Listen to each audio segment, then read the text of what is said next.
Hello mga katitits, tingnan nyo tong aparato itong switch ang topic natin ngayon pala mga idol. Ang ginamit ditong wire ay pinong wire, ayan ito, gamit yata to sa extension wire yan. Tingnan nyo mga idol, ayaw lang gumana ilang buwan lang na natambay ito. Natambay lang ng 2 o 3 buwan yata itong aparato na to. Tingnan nyo yan nakakabit naman sa baterya, ayan negative. Tapos dito ayan positive, nakakabit sa battery.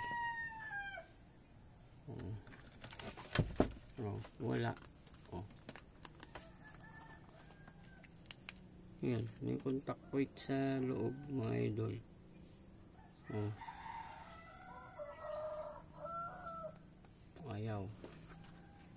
Ayaw gumana kasi ilang buwan lang itong mga idol na nagamit. Natambay ito yung linya kaya kung gagawa kayo ng switch mga idol ito na lang ganitong gamitin nyo, stranded wire na number 16 mga idol, kasi ito makakapal ang wire nito. Ito, ayan, tingnan nyo naman ang kakapal ng hibla ng wire 16, number 16 stranded wire. Ayan yan na lang gamitin ninyo mga idol, mas maganda pa kaysa itong ganito, kasi tingnan nyo yung wire nito. Babaklasin natin ito.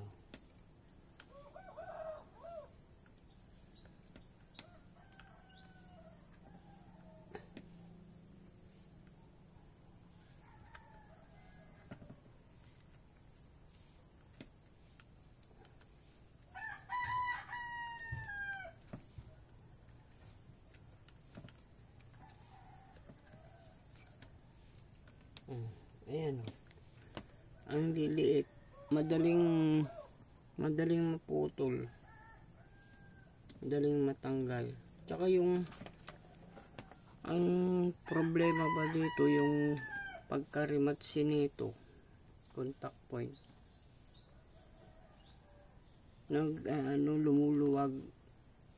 lumuluwag yung pagkarimatsi hindi na gumagana.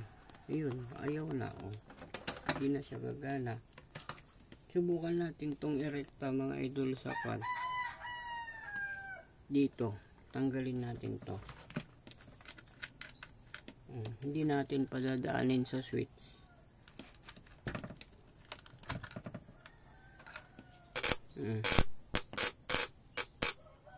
Ayan, gumagana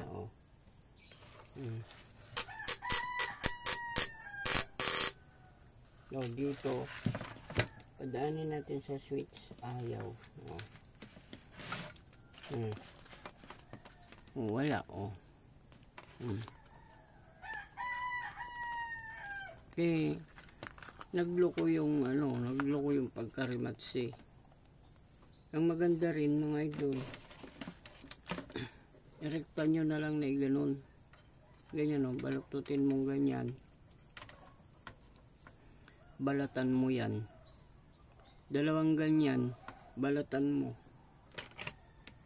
Di bali pag nabalatan, magbalat ka na rin ng isa. Ayan, balatan mo yan, balatan lagyan mo, gawin mong ganon.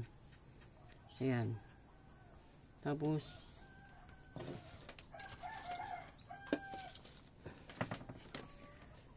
lagyan mo lang goma dito sa pagitan. Yan, lagyan mo lang goma o di kaya plastic o di kaya yung tsinelas, gano'n. Ayan, yan, gano'n. Tapos direct na siya, gano'n na. Pag nabalatan yan, gano'n, pag ginanon mo yan, magdidikit na yung wire, nakarekta na siya, wala nang gano'n, ganyan. Kasi pagka lumuwag nga yung rematch yan yari may isturbo ka na, nagkataon na nasira yan sa pangingisda mo, eh wala na, uuwi ka na kasi nagloko na yung switch mo. Kaya kailangan puro direct. Itong ganito stranded wire, the best ito sa 12 volts mga idol, gamitin sa switch ng aparato. Maganda ito kasi gagamit ka ng ganito. Tingnan mo.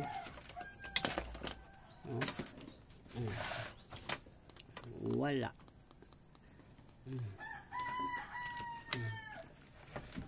Hindi din nakakabit, oh.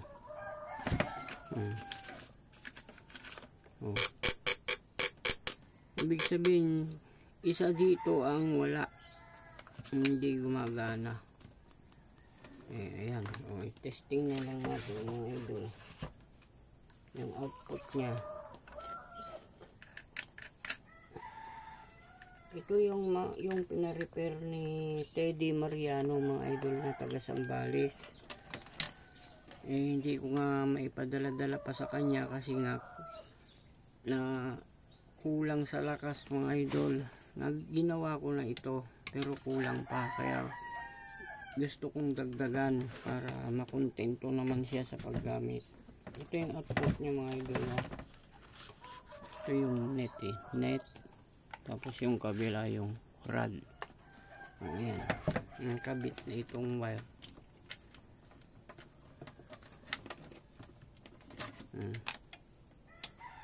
Doon.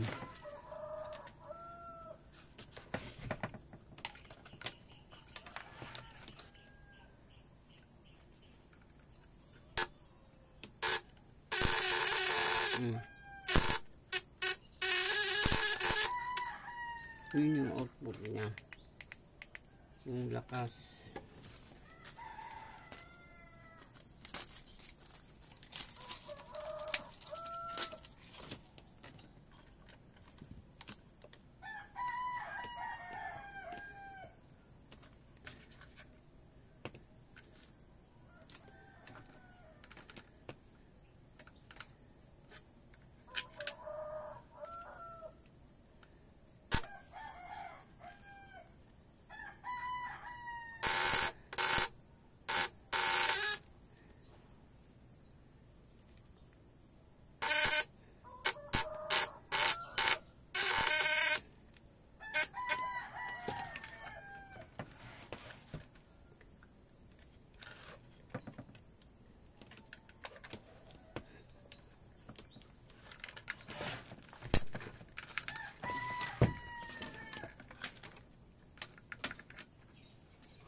Ayun. Pag ganun ang tunog mga idol, hindi na gumana yung condenser. Ayun. Naglulos pati yung sa condenser na.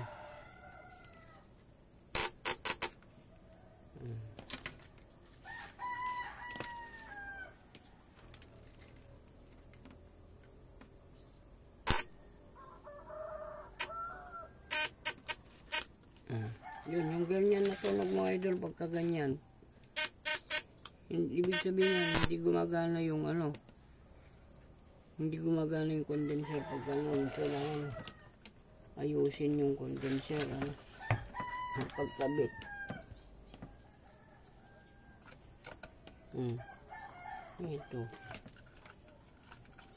Ito ganito rin yung ginamit sa condenser mga idol, oh. Pino, natanggal na dito, gawa nung na-stuck na. Kaya maganda dito sa mga ganito yung makapal na wire, stranded wire na lang ang ikabit.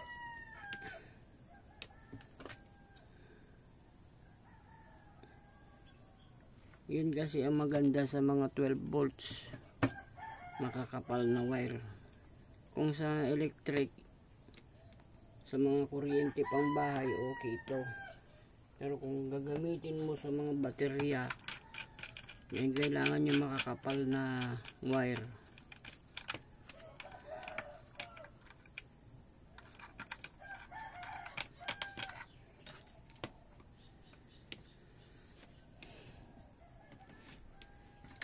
Tingnan nyo mga idol, oh.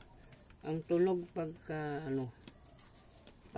hindi nakakabit yung condenser.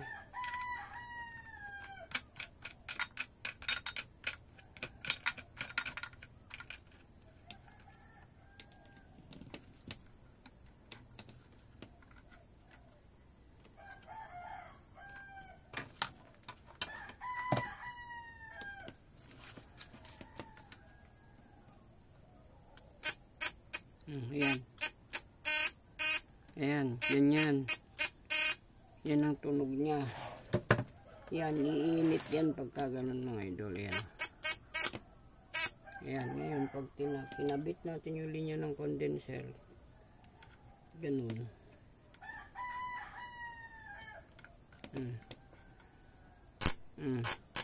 Gumaspang ang tunog. Ayan. Ayan. Saka, isa pa, pag ganyan, hindi nakakabit yung condenser, yung output niya mahina. Ayan o. Ito yung output niya. Ito. Oh. Wala. Mahina yung output. Oh. Kahit basain pa natin yan, mahina pa rin yung output niyan pagka hindi gumagana yung condenser. Wala. Ngayon, pag kinabit natin tong condenser,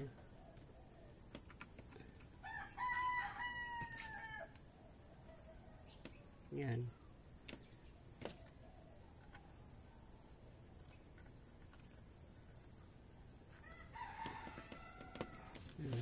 Tingnan nyo.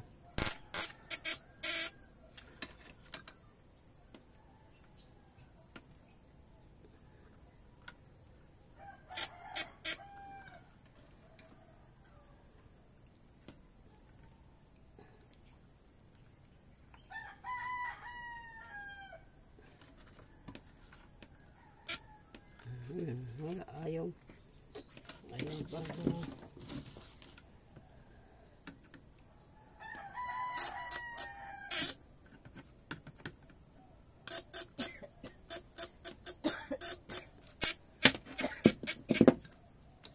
Ayaw gumana. Condenser wire ang problema na naman.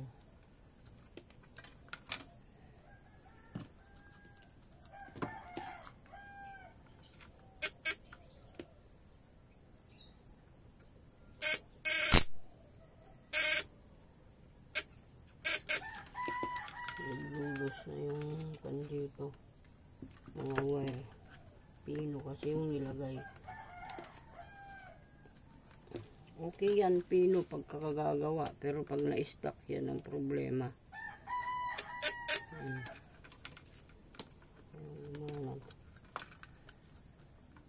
Mayroon dito sa condenser.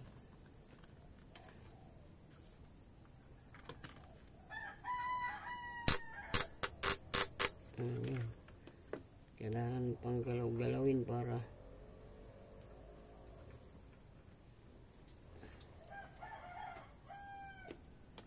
kumapit yung wire. Ayan. Okay na yan, may output na malakas pagka ganyan.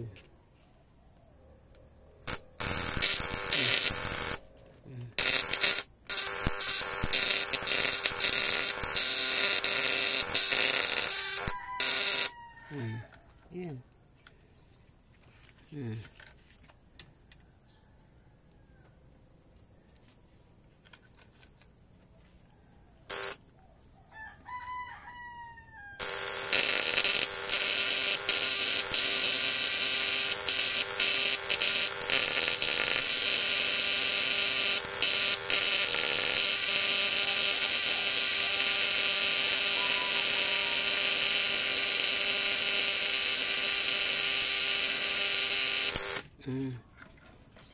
Ayan. Ganun. Kaya ako pa hindi pinapadala to sa may-ari kasi kulang pa sa rewind mga idol. gusto ko palakasin ko pa kasi hindi na maganda. Nasubukan ko na ito, kaya naman na yung tilapia pero medyo mahina pa. Kailangan palakasin. Dadagdagan ko ng wire na gauge 23.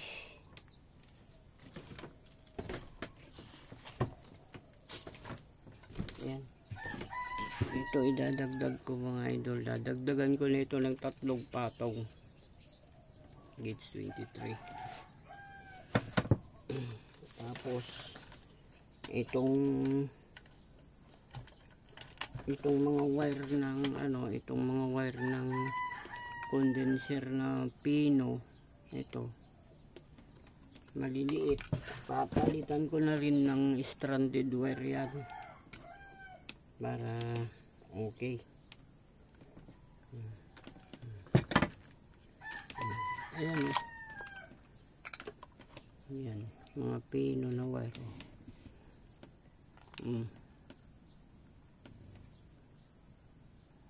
Ganyan, stranded wire ang gamitin nyo mga idol para okay. Pang garapalan gamit talaga. So okay mga idol, parang ang napag-aralan lang muna natin ngayon ay yung switch at yung paggamit nitong mga pino na wire. Papalitan ko itong mga wire nito na maliit, itong wire ng condenser. Tapos ito dadagdagan ko ng 3 patong na gauge 23. Hindi ko na matandaan na mga idol kung ilan na yung ni-repair ko ito noon, mga 9 yata o 8 patong yata yung secondary nito na number 24 pala mga idol ito. 24 pala ito. Ngayon 23 ang idadagdag ko. Ay ano ba? 23. Ay nagkamali-mali na tayo mga idol. 24 nga pala ito, mas mataba. Mas mataba yung 24. Mas payat itong 23. Yan. Habang bumababa ang number ng wire, tumataba. Habang tumataas ang number, lumiliit. Nagiging pino ang size. Ayan. Sige mga idol, Sir Teddy Mariano, pasensya ka na talaga, naging busy ako sa aking mga gawain kaya hindi ko nakasikaso. Kasi ang sabi mo pa dito, Sir, nakalimutan idol, sabi mo ata, ano ba yung sabi? Ayan o, si idol, kumusta na, nakalimutan mo na yata. Ayan ang sabi ni Sir. Ingat.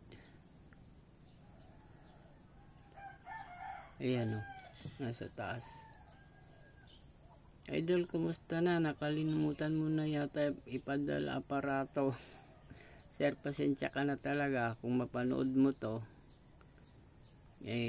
Kailangan ko pang i-repair ulit ito. Sinasama-sama ko nga yan sa pagtitinda ko noon. Kaso hindi ko naman nagawa, para gawin ko na lang sana habang nagtitinda kung may bakanting oras ako. Ka-hunters, ingat po kayo, baka po may ahas. Ano ba ito? So okay mga idol, babay na muna. Upload ko na lang uli kung paano ko gagawin yung yung paglagay ko ng wire stranded dito sa mga condenser, kasi nga pino yung nilagay ngayon. papakita ko na rin doon yung dadagdagan ko ito na hindi nababaklasin itong balot o ano-anong gagawin. Makikita nyo na lang mga idol. So babay na muna mga idol. Shout out po sa inyong lahat. Maraming salamat po sa panonood. At paki-share po at paki-subscribe. Paki-click na rin po yung notification bell dyan mga idol para lagi kayong updated sa mga video na ina-upload ko. Okay mga idol, babay na muna.